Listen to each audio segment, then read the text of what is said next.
Hi friends, a very good afternoon. So ఈరోజు టాపిక్లోని మనం భారతీయ సమాజం అనే టాపిక్లోని మనం యువత అశాంతి టాపిక్ అనేది చెప్తున్నాం కదా. సో అందులోని సబ్ టాపిక్ అయిన నైపుణ్యాభివృద్ధి వ్యవస్థాపకత్వంపై జాతీయ విధానం 2015. Okay, national policy for skill development and entrepreneurship 2015. Okay, so నాకు కొంచెం వర్డ్స్ అనేవి ఏమైనా రాంగ్ పలికితే ఏమనుకోకండి. ఓకే, సో చూడండి, దీని గురించి అయితే ఒక దేశ ఆర్థిక వృద్ధి, సాంఘిక అభివృద్ధి కొరకు నైపుణ్యాలు, విజ్ఞానము అవసరము. నైపుణ్యాభివృద్ధిపై 2009లో మొదటి జాతీయ విధానాన్ని ప్రకటించడం అయినది. 2009లో ఏర్పాటైన NSDC national skill development corporation అనేక శిక్షణా సంస్థలతో కలిపి శిక్షణ అందిస్తుంది. 2013లో ఏర్పాటైన ఎన్ఎస్డిఏ నేషనల్ స్కిల్ డెవలప్మెంట్ ఏజెన్సీ రాష్ట్రాలలో రాష్ట్ర ప్రభుత్వాలతో కలిసి నైపుణ్యాల అభివృద్ధికి దోహదపడుతుంది. అయినప్పటికీ దేశ వర్క్ ఫోర్స్లో 4.69% మాత్రమే నియత నైపుణ్య శిక్షణను పొందిరి. Okay, formal skill training. 15 నుంచి 59 సంవత్సరాల మధ్య గల వయసు వారు ఇండియాలో 62% మంది కలరు. 25 సంవత్సరాల కంటే తక్కువ వయసు కలిగిన జనాభా 54% కలరు. సో దీని తాలూకా లక్ష్యం ఏంటి? అధిక ప్రమాణాలతో కూడిన నైపుణ్యాలను మెరుగుపరచుట, నవకల్పనల ఆధారంగా వ్యవస్థాపనను ప్రోత్సహించుట, తద్వారా సంపదను, ఉపాధిని సృష్టించుట, ప్రజల సుస్థిర జీవన ప్రమాణాలను పెంచుట వంటి లక్ష్యాలతో 2015లో నైపుణ్యాభివృద్ధి వ్యవస్థాపన జాతీయ విధానాన్ని ప్రకటించెను. వ్యక్తులలో జీవితకాల అభ్యాసనాలను మెరుగుపరిచి పూర్తి సామర్థ్యాన్ని ఉపయోగించుకొని వ్యక్తుల సాధికారతకు దోహదపడడమే దీని ఉద్దేశము. పరిశ్రమలకు అవసరమైన నైపుణ్యం గల పనివారిని అందించుట, ఉపాధిలో ఉన్నవారికి శిక్షణ అందించుట, నైపుణ్యాల అభివృద్ధి ద్వారా మహిళల భాగస్వామ్యం పెంచుట వంటి అంశాలపై దృష్టి పెడుతుంది. నైపుణ్యాభివృద్ధికి చర్యలు. రాబోయే 5 సంవత్సరాల్లో కనీసం 25% పాఠశాలలో 9వ తరగతి నుండి సాధారణ విద్యలో వొకేషనల్ శిక్షణా తరగతులను ప్రవేశపెట్టి నైపుణ్యాలను వృద్ధి చేయటం. జాతీయ శిక్షణా సంస్థలు, విశ్వవిద్యాలయాలు, రాష్ట్రాల భాగస్వామ్యంతో సెంటర్స్ ఫర్ ఎక్సలెన్స్ను ప్రోత్సహించుట, ఉన్నత విద్యలో నైపుణ్యాలను మెరుగుపరచుట, ఐఐటి, పాలిటెక్నిక్ కళాశాలను ఆధునీకరించుట, నైపుణ్యాల అభివృద్ధికి పీపీపీ ప్రాతిపదికన కొత్త ఐటీఐలను ఏర్పాటు చేయట, కౌశల్ వర్ధనా కేంద్రాలు కేవీకే ఏర్పాటు, స్థానికంగా ఉన్న యువత, గృహిణులు, బాలికల నైపుణ్యాలను మెరుగుపరచుటకు ఉపయోగించుకొనుటకు రాష్ట్రాల పంచాయతీల స్థాయిలో వీటిని ఏర్పాటు చేయాలి. ఎల్ఎంఐఎస్ ఏర్పాటు, లేబర్ మార్కెట్ ఇన్ఫర్మేషన్ సిస్టమ్, నైపుణ్యం గల శ్రామికుల సప్లై గణాంకాలు, డిమాండ్ గణాంకాలను అందించుటకు ఎల్ఎంఐఎస్ని ఏర్పాటు చేయాలి. Make in India and skill India ఒకదానికొకటి పరస్పర పూరకాలు. 25 రంగాల్లో మ్యానుఫ్యాక్చరింగ్ను ప్రోత్సహించడం ద్వారా ఉపాధిని సృష్టించాలి. సో ఎగ్జాంపుల్ ఏంటంటే automobiles, chemicals, IT, pharmaceuticals, textiles, leather, tourism, mining, biotechnology, electronics etcetera. దీంట్లో ఏంటంటే ఉపాధిని సృష్టించాలన్నమాట. పరిశ్రమలకు అవసరమయ్యే అధిక నైపుణ్యం గల మానవ శక్తిని అభివృద్ధి చేయటం లక్ష్యము. దీని ద్వారా ఉత్పాదకత పెరుగుతుంది. 2015 జూలై 15న ప్రారంభమై స్కిల్ ఇండియా లక్ష్యము 2022 నాటికి 40 కోట్ల మందికి నైపుణ్య సామర్థ్యాలను మెరుగుపరచాలి. 3000 కళాశాలలో వ్యవస్థాపన విద్యను పాఠ్య ప్రణాళికతో అనుసంధానం చేయాలి. Next, ministry of skill development. Okay, దీని గురించి ఎంఎస్డిఈ గురించి. దీనిని 2014 నవంబర్ 9న ఏర్పాటు చేశారు. స్కిల్ ఇండియా విజన్ను భర్తీ చేసేందుకు మానవ వనరుల అభివృద్ధికి దృష్టి పెడుతుంది. ఇది నైపుణ్యాభివృద్ధి, నైపుణ్యాల సప్లై డిమాండ్ మధ్య అంతరాన్ని తగ్గించుట, నైపుణ్యాలు మెరుగుపరచుట, నవకల్పనల దిశగా ఆలోచించుట మొదలైన అంశాలపై దృష్టి పెట్టెను. 2009 ఎన్ఎస్డిఎస్, 2013 ఎన్ఎస్డిఏలను ప్రభుత్వ, ప్రైవేటు భాగస్వామ్యంతో అంటే 49:51, అంటే 49% ఏమని ప్రభుత్వము, 51% ప్రైవేటు భాగస్వామ్యంతో ఏర్పాటు చేసెను. ఓకే, నెక్స్ట్, నైపుణ్యాల అభివృద్ధి కొరకు తీసుకునే రుణాలు ఉపయోగపడేందుకు ఎన్సిజిటిసిను ఏర్పాటు చేశారు. వ్యవస్థాపన అభివృద్ధికి 3,000 కోట్లతో క్రెడిట్ గ్యారంటీ ఫండ్ని ఎన్సిజిటిసి ద్వారా పిఎం ముద్రణ యోజన కింద ఏర్పాటు చేశారు. Skill India mission SIM. కేంద్ర ప్రభుత్వం 20కి పైగా కేంద్ర మంత్రిత్వ శాఖలు మరియు విభాగాల ద్వారా దీర్ఘకాలిక, స్వల్పకాలిక శిక్షణా కార్యక్రమాలు నిర్వహించి తద్వారా నైపుణ్యాల అభివృద్ధికి పాటుపడుతుంది. వీటిలో దీన్ దయాళ్ ఉపాధ్యాయ గ్రామీణ కౌశల్య యోజన, గ్రామీణ స్వయం ఉపాధి శిక్షణా సంస్థలు, దీన్ దయాళ్ అంత్యోదయ యోజన, జాతీయ పట్టణ జీవనోపాధి మిషన్ ముఖ్యమైనవి. MoSDE, okay, ministry of skill development and entrepreneurship. ఈ Pradhanmantri Kaushal Vikas Yojana, Jana Shikshana Sanstha, national apprenticeship promotion scheme, craftsmen training scheme వంటి పథకాలను అమలు చేస్తుంది.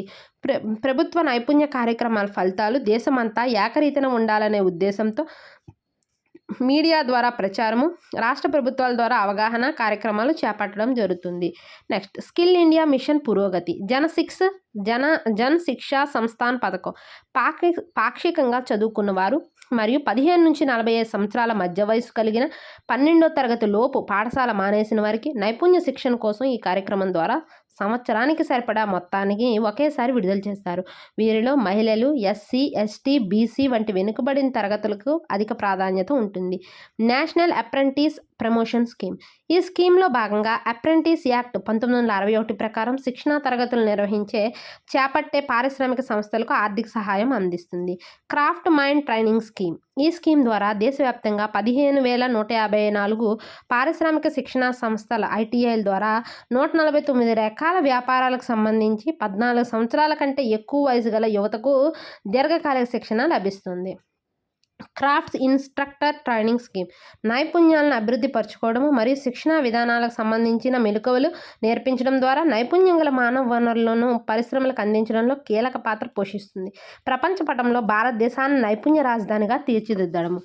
భారతదేశాన్ని ప్రపంచ నైపుణ్య రాజధానిగా మార్చడానికి మరియు నైపుణ్యం కలిగిన మానవ వనరుల చలనశీలతను మెరుగుపరిచే లక్ష్యంతో national skill development corporation (NSDC) స్థాపించబడింది. ఇందులో భాగంగా భారతదేశమంతటా స్కిల్ ఇండియా ఇంటర్నేషనల్ (SII) అనే సంస్థల సమూహము ఏర్పాటు చేయబడింది. ఇందులో ప్రభుత్వ, ప్రైవేటు సంస్థల భాగస్వామ్యమే ఉంటుంది. ఇందులో భాగంగా ministry of skill development and entrepreneurship 11 దేశాలతో అంటే Australia, Belarus, China, Denmark, France, Germany, Japan, Qatar, Switzerland, UAE, United Kingdom మరియు NSDC Australia, Canada, Germany, Japan, Malaysia, Saudi Arabia, UAEలతో మెమోరాండమ్ ఆఫ్ అండర్స్టాండింగ్ కుదుర్చుకుంది. Next 5th SA Sankalp. 2018 సంవత్సరంలో నైపుణ్యాభివృద్ధి కార్యక్రమాలు వికేంద్రీకరించడానికి, వీటిని స్థానికులతో అనుసంధానించడానికి ప్రపంచ బ్యాంక్ రుణ సహాయంతో ప్రారంభించిన కార్యక్రమం Sankalp. Next Indian institute of skills (IIS). ఇది నైపుణ్యాభివృద్ధిని మరియు వృత్తి విద్యను ప్రోత్సహించడానికి భారత ప్రభుత్వం తీసుకున్న చొరవ. ఇది మొట్టమొదటిసారిగా ఉత్తరప్రదేశ్లో కాన్పూర్లో 2018లో ఏర్పాటు చేయబడింది. దీని తాలూకు విధులు ఏంటంటే తయారీ రంగము, నిర్మాణ రంగము, ఆటోమోటివ్ టెక్నాలజీ వంటి రంగాల్లో ఉన్నత ప్రమాణాలతో కూడుకున్న వృత్తి విద్యను అందించడము మరియు శిక్షణ ఇవ్వడము వంటి కార్యక్రమాల్లో ఇది ప్రధాన పాత్రను పోషిస్తుంది. విద్యార్థులు ఎంచుకున్న రంగాల్లో ప్రావీణ్యం పొందే విధంగా వారికి అవసరమైన నైపుణ్యాలను, జ్ఞానాన్ని సమకూర్చడానికి దీర్ఘకాలిక మరియు స్వల్పకాలిక శిక్షణను అందిస్తుంది. పారిశ్రామిక భాగస్వాములతో అనుసంధానమయ్యి మార్కెట్ అవసరాలకు అనుగుణంగా కోర్సులను నిర్ణయిస్తుంది. విద్యార్థులకు అత్యాధునిక సాంకేతికతతో కూడిన తరగతి గదులు, ల్యాబ్లు, వర్క్షాప్లు వంటి సౌకర్యాలను కల్పిస్తుంది. ఇది పరిశ్రమల్లో ఉండే నైపుణ్యం గల మానవ వనరుల లోటును సరిదిద్దడంలో కీలక పాత్ర పోషిస్తుంది. వీటితో పాటు కింది సంస్థలు కూడా వృత్తి విద్యా కోర్సుల్లో నైపుణ్యాభివృద్ధి శిక్షణను కల్పిస్తున్నాయి. Indian institute of design, national institute of fashion technology, national skill training institute, advanced training institute, footwear design and development institute. Okay, next make in India అని చెప్పేసి ఇచ్చారు. మేక్ ఇన్ ఇండియా ఎక్కడ స్టార్ట్ అయిందంటే మేక్ ఇన్ ఇండియా ప్రారంభం 2014 September 25. ఎక్కడ ప్రారంభమైందంటే న్యూఢిల్లీ. ప్రారంభించింది ప్రధాని నరేంద్ర మోడీ. దీని తాలూకు లక్ష్యాలు ఏంటి? తయారీ రంగాన్ని విస్తరించడము, దిగుమతులపై ఆధారపడడాన్ని తగ్గించడము, ఉద్యోగాల కల్పన. ముఖ్యాంశాలు ఏంటి? భారతదేశంలో 2022 నాటికి 100 మిలియన్ కొత్త ఉద్యోగాలు సృష్టించడానికి తోడ్పడుతుంది. ఈ మిషన్ భారతదేశాన్ని ప్రపంచ తయారీ కేంద్రంగా మార్చాలని లక్ష్యాన్ని కలిగి ఉంది మరియు ఇందులో భారత GDP వాటా 2022 నాటికి 25% పెరగచ్చు. Next make in India 2.0. Make in India 2.0 ఇప్పుడు 15 తయారీ రంగాలు మరియు 12 సేవా రంగాలతో సహా 27 రంగాల మీద దృష్టి సారిస్తుందని సర్వే పేర్కొంది. వీటిలో భారతీయ పరిశ్రమలు బలాలు మరియు పోటీతత్వము, దిగుమతి ప్రత్యామ్నాయము అవసరము, ఎగుమతి సామర్థ్యము మరియు పెరిగే ఉపాధిని దృష్టిలో ఉంచుకొని 24 ఉపరంగాలకు ఎంపిక చేశారు. Stand up India. దీని తాలూకా ప్రారంభం ఇప్పుడు 2016 ఏప్రిల్ 5 బాబు జగజ్జీవన్ రామ్ 109వ జయంతిని పురస్కరించుకొని. ఎక్కడ ప్రారంభించారు? నోయిడా, ఉత్తరప్రదేశ్లో ప్రారంభించింది ఎవరు? ప్రధాని నరేంద్ర మోడీ. ముఖ్యాంశాలు ఏంటంటే ఎస్సీ, ఎస్టీ, మహిళా వ్యాపారవేత్తలకు ఆర్థిక సాధికారత కల్పించడము, అలాగే ఉద్యోగ కల్పన. ఈ పథకంలో భాగంగా దేశంలోని బ్యాంకులు ఇద్దరు దళిత లేదా గిరిజన లేదా మహిళా వ్యాపారవేత్తలకు ఎలాంటి హామీ లేకుండా 10 లక్షల నుంచి 1 కోటి దాకా రుణం ఇవ్వాల్సి ఉంటుంది. ఈ పథకానికి డిపార్ట్మెంట్ ఆఫ్ ఫైనాన్షియల్ సర్వీసెస్ అమలు సంస్థగా ఉంటుంది. స్టాండప్ ఇండియా పథకము కింద రుణాలు పొందిన వారిలో దాదాపు 81% మంది మహిళలు గలరు. ఈ పథకం కాలపరిమితి 2025 వరకు పెంచారు. ఓకే, నెక్స్ట్ యువత ఆరోగ్యానికి సంబంధించిన పథకాలు. రాష్ట్రీయ కిషోర్ స్వాస్థ్య కార్యక్రమము దేశంలోని 10 నుంచి 19 సంవత్సరాల వయసు గల కౌమార దశలో ఉన్న వారి ఆరోగ్యము మరియు శ్రేయస్సును మెరుగుపరచడం లక్ష్యంగా ఆరోగ్య మరియు కుటుంబ సంక్షేమ మంత్రిత్వ శాఖ వారు 2014లో ఈ కార్యక్రమాన్ని ప్రారంభించారు. కౌమార దశలో ఉన్న వారికి అధిక నాణ్యతతో కూడిన ఆరోగ్య సేవలను తక్కువ ధరలో అందించడము దీని తాలూకా ప్రధాన లక్ష్యము.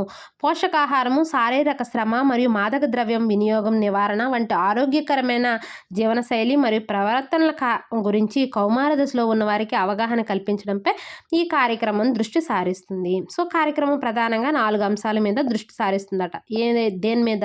పునరుత్పత్తి మరియు లైంగిక ఆరోగ్యము, మానసిక ఆరోగ్యము, పోషకాహారము వంటి ఆరోగ్య సేవలు, కౌమార దశలోని వారి ఆరోగ్య సేవలను పెంపొందించేందుకు సురక్షితమైన స్నేహపూర్వక వాతావరణాన్ని అందించే క్లినిక్లు, కౌమార ఆరోగ్యం గురించి అవగాహన కల్పించడము మరియు ఆరోగ్యకరమైన ప్రవర్తనను ప్రోత్సహించే కమ్యూనిటీల నిర్వహణ, కౌమారులకు ఆరోగ్య సేవలను అందించే ఆరోగ్య సంరక్షణ ప్రదాతలకు హెల్త్ కేర్ ప్రొవైడర్స్కి శిక్షణ మరియు వారి సామర్థ్యాన్ని పెంపు. ఆయుష్మాన్ భారత్ పాఠశాలల ఆరోగ్యము మరియు శ్రేయస్సు కార్యక్రమం. ఆరోగ్య మరియు కుటుంబ సంక్షేమ మంత్రిత్వ శాఖ మరియు విద్యాశాఖ మంత్రిత్వ శాఖ వారు 2020 ఫిబ్రవరిలో ఈ కార్యక్రమాన్ని ప్రారంభించారు. ఈ కార్యక్రమాన్ని ప్రభుత్వ మరియు ప్రభుత్వ ఎయిడెడ్ పాఠశాలలో నిర్వహిస్తారు. ప్రతి పాఠశాలలో 2 టీచర్లను, అంటే ఒక పురుషుడు ఒక స్త్రీ, హెల్త్ అండ్ వెల్నెస్ అంబాసిడర్గా నియమిస్తారు. వీరు ప్రతి వారంలో 1 గంట పాటు విద్యార్థులకు ఆరోగ్య పరిరక్షణ, వ్యాధి నివారణ చర్యలకు సంబంధించిన 11 అంశాల పట్ల తరగతులు నిర్వహిస్తారు. నెక్స్ట్ యువత విద్యకు సంబంధించిన పథకాలు. నూతన జాతీయ విద్యా విధానం 2020. 2016లో సుబ్రమణియన్ నేతృత్వంలో నేషనల్ ఎడ్యుకేషన్ పాలసీ ముసాయిదా కమిటీని ఏర్పాటు చేశారు. విద్యారంగంలో మార్పుల కోసం 2017లో doctor Kasturi Rangan, former chairman of ISRO, నేతృత్వంలో కమిటీని నియమించారు. నూతన విద్యా విధానం ముసాయిదాను కేంద్ర కేబినెట్ 2020 జూలై 29న ఆమోదించింది. దీన్ని 22 భాషల్లోకి అనువదించారంట. ఓకే, సో దీని తాలూకా లక్ష్యాలు ఏంటి? లక్ష్యాలు ఏంటి అంటే 2022 నాటికి జాతీయ ఉపాధ్యాయ ప్రమాణాల రూపకల్పన చేయాలి. 2025 నాటికి 3 ఏళ్ల నుంచి 6 ఏళ్ల వయసు గల వారందరికీ అక్షరాలు, అంకెలు తెలిసి ఉండాలి. 2025 నాటికి కనీసం 50% మంది విద్యార్థులకు వృత్తి విద్యా కోర్సుల్లో ప్రవేశం ఉండాలి. 2030 నాటికి సంపూర్ణ అక్షరాస్యత సాధించాలి. 100% యువత వయోజన అక్షరాస్యతను సాధించడమే లక్ష్యంగా పెట్టుకుంది. 2035 నాటికి ఉన్నత విద్యలో స్థూల ఎన్రోల్మెంట్ నిష్పత్తిని 2035 నాటికి 50%కి చేర్చాలి. విద్యా విధానంలో 5+3+3+4 ఫార్ములా ఇక నుంచి కీలకంగా మారనుంది. Next national means cum merit scholarship scheme. ఇది మనకు తెలిసిందే, NMMS. ఇది విద్యా మంత్రిత్వ శాఖ ఆధ్వర్యంలో పాఠశాల విద్య మరియు అక్షరాస్యత విభాగంచే 2008లో ప్రారంభించబడిన కేంద్ర ప్రాయోజిత స్కాలర్షిప్ పథకము. దీని తాలూకు లక్ష్యం ఏంటంటే సమాజంలో ఆర్థికంగా బలహీన వర్గాలకు చెందిన ప్రతిభావంతులైన విద్యార్థుల డ్రాప్అవుట్ని నివారించి వారు మాధ్యమిక విద్యను కొనసాగించేలా స్కాలర్షిప్ని ఇవ్వడం అనమాట. సో అర్హత ఏంటంటే 9 నుంచి 12వ తరగతి వరకు ప్రభుత్వ, స్థానిక సంస్థ మరియు ప్రభుత్వ సహాయక పాఠశాలలో చదువుతున్న విద్యార్థులు. తల్లిదండ్రుల వార్షిక ఆదాయం 1.5 లక్షల కంటే తక్కువ ఉండాలి.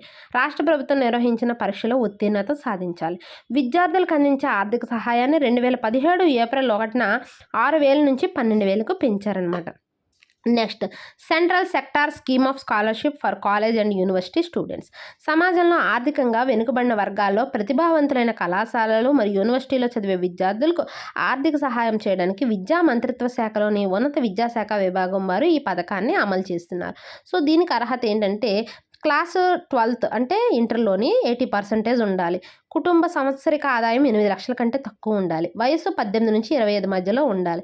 భారతదేశంలో గుర్తింపు పొందిన సంస్థల్లో గ్రాడ్యుయేషన్ చదువుతున్న విద్యార్థులకు 3 సంవత్సరాల పాటు సంవత్సరానికి 10,000, పోస్ట్ గ్రాడ్యుయేషన్ చదువుతున్న వారికి 2 సంవత్సరాల పాటు సంవత్సరానికి 20,000 చొప్పున అందించబడుతుంది.